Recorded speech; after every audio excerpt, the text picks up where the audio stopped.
వెళ్ళిపోతుంటే నా కబాలన కాళ్ళ మీద పడి ఒకే ఒక్క క్షణం మీతో మాట్లాడచ్చా అన్నాడు. నాకు అతని ముఖం చూసి అతను ఏదో చాలా ఉత్కంఠతో ఉన్నాడని, ఏం కావాలన్నాను.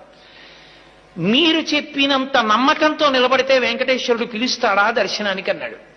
నేను హామీ, ఖచ్చితంగా పిలుస్తాడన్నాడు. నేను మీరు చెప్పినట్టు బతికి చూస్తానన్నాడు. అతను ఒక 6-7 నెలలు పరమ ధార్మికంగా చక్కటి జీవనం చేశాడు. అతనికి తెలిసినట్టు తెలిసి వెంకటాచలం కొండ మీదకి వచ్చాడు. అతను వచ్చినట్లు నాకు తెలియదు. అతను కొండ మీదకి వచ్చి నాకు ఫోన్ చేశాడు.